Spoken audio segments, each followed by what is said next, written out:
Campbell says that the Greeks are European Phrygians, descendants of Zeratites from Old Testament. Grus believes that the Russian steppes north of the Black Sea were occupied around 1200 BC from an Indo-European people named the Cimmerians, who belonged to Thracian Phrygian group of people. Regarding the Aryan language, Ragozin says, Phrygia, Mysia, and others in west and northwest of Asia Minor lean towards a very old type of Aryan philology, Pelasgian, from which the Greek language originated. Magog. Massageti, Geti from the Danube, who inhabited Asia. It is stated in Izorod that Magog is one of Japhet's sons, so at first glance we should have this one to look for a country somewhere in Europe. All the information about Magog leads us to conclusion that he is in Asia. It is not Asian people, but a European who moved to Asia as well as Medes. Almost all scholars who have dealt with testamentary issues have come to believe that Magog is land of Massageti or Messageti. Among them, I point out Lenormand as one of the leading Massageti are the Geti from the Danube, which reached the Sea of Azov through Ukraine and then the Caspian Sea. Scythians. As for Scythians, everything is unclear with them. The Greeks called the Scythians inhabitants of the north areas of the Black Sea, Caucasus, Caspian Lake, Indus, and in Europe north of the Alps and the Danube. They divided the people into Hellenes and barbarians. Just as we did not find any people who called themselves barbarians, so we did not find any people who called themselves Scythians.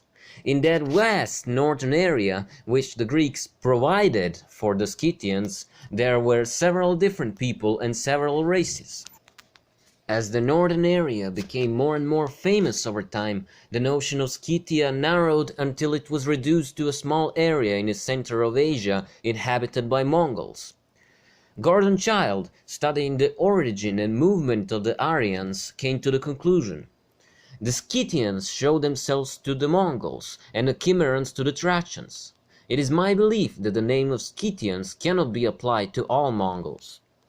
Herodotus says that among the people he calls the Scythians, there are many different people, and in order to communicate in trade, they used seven interpreters for 7 different languages.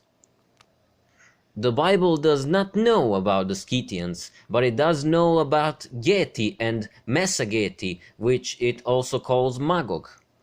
Bergman says that the Scythians call themselves the Skute, which means shield. This was the first name of one tribe and then of the people. Skuta is in Greek skutos, in Latin scutum, Scandinavian skjoldur, with the same meaning. Hellenic of Lesbos, a contemporary of Herodotus, wrote a work called the Scutica, and Scythians called Scuti. The great shield which protected the entire lap, the Serbs called Skute. We have his first pictorial representation in Assyria, but this type of shield is very well known to the Romans, who called it by the same name, Scutum. It was a widespread custom among Serbs to call an entire village or tribe by the name of their occupation, such as Štitari, the shield makers, Lukari, Čizmari, Sedlari, Skutari, etc. Herodotus says that Scythia stretches from the Don in the east and the Danube in the west. From the Don to the east to the Caspian Sea, Herodotus finds the Sarmatians. The name Sarmati is just a copy of the name Sarbati. He says that across the Don there are no more Scythians but the land of Sarmatia, which stretches from the Sea of Azov to the north in land of 15 days walking. Where Herodotus found Scythia, Anonymous Raventis placed Dardania. It is the name as if it was written by... It would be the same as if he written that it was Serbia, since Dardania is a province of Serbia. Vadanius says that, according to the testimonies of ancient writers, there were two Sarmatians, Asian across the Don and the Sea of Azov to the east, and European from the Don to Germany and from Baltic Sea to the Danube. So he adds, Scythians are generally called Sarmatians. For Vadianus, the land of the Scythians does not exist, but two Sarmatians. Because, as he says, the Scythians generally call them Sarmatians.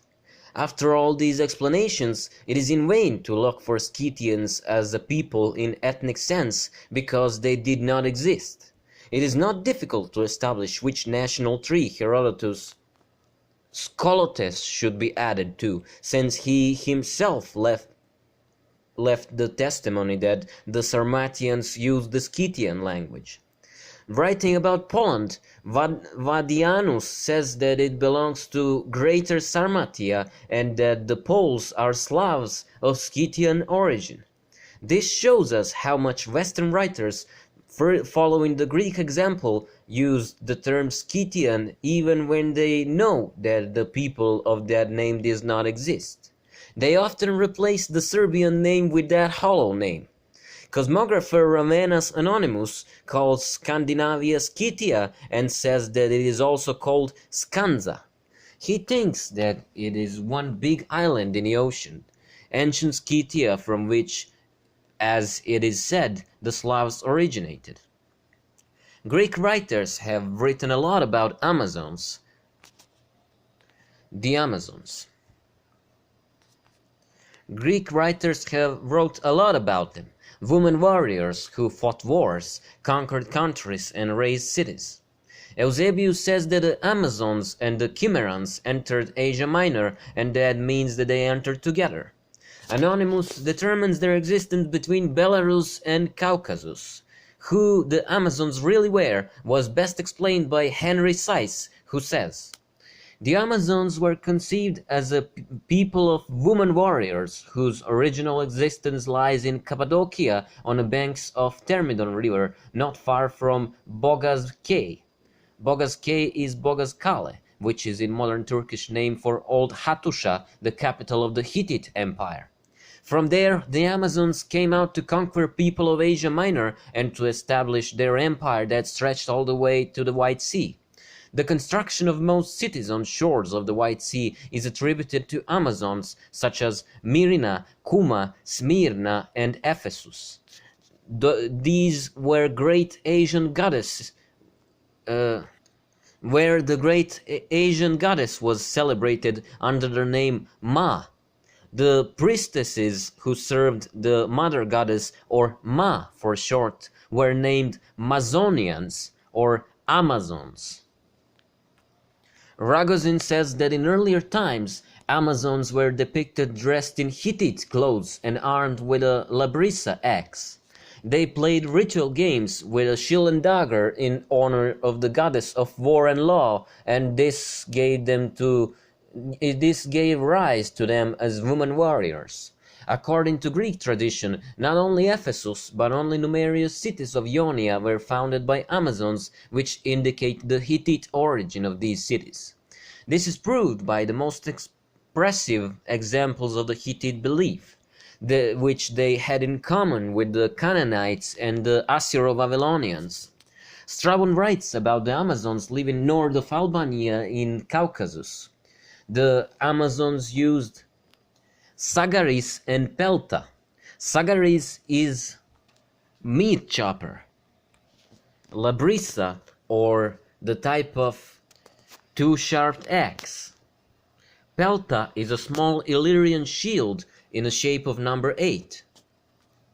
Such type of axe, labrissa, was major weaponry of god of the sun, Serbon, and was considered a holy weapon.